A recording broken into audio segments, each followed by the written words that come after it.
Indiana Podcast Network featured podcast of the week. Always a laugh with our good friend Robert Vane, who has leaders and legends and a penchant for fascinating conversations. You've dropped a bunch of pods in May. Leon Panetta? How'd you land Leon Panetta? I asked nicely. Okay. And he said yes. His people said yes. He was, of course, terrific.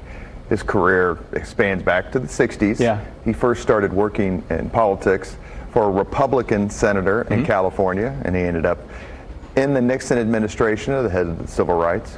Then he had an epiphany and became a Democrat and served as President Clinton's chief of staff, and the list goes on and on. But the cool thing is he detailed a little bit at the end of our podcast conversation about the bin Laden raid. Right.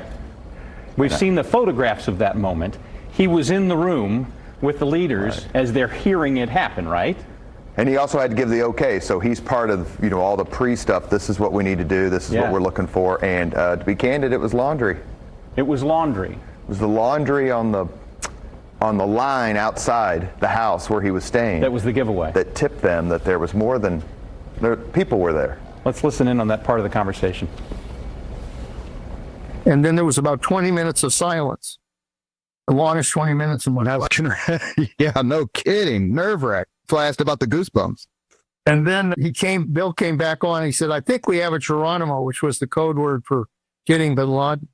And then a few minutes later, he said, we have a Geronimo. But they still had to gather everything together. They had to get intelligence. They had to get the helicopter that was down, destroy that, and get in the air and fly all the way back to Afghanistan.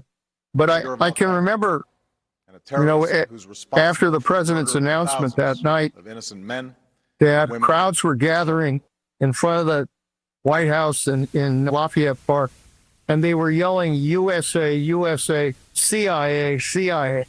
As a person with a rich military history, this had to be fascinating to you. It was, because, there's only so much he can say, so I tried to frame my questions like, what can you actually say, instead of getting a bunch of answers of, well, I can't say that. Yeah. So it was grateful for him to be on. He was terrific. He told some other stories that were very fascinating. And, just real quick, I asked him about several Hoosiers with whom he served, and he's got great recollections about people like Andy Jacobs Jr. and Dick Lugar. You rarely put any kind of sort of like time limit on these conversations, and that's why some of them are so fascinating. Did he give you quite a bit of time, let you ask what you wanted? I can only imagine what that time would have cost me if I was paying for it.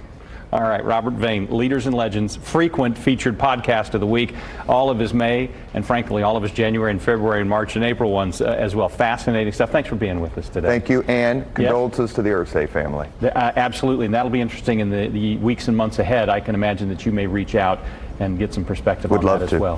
He's sort of like the podcast reporter on the beat.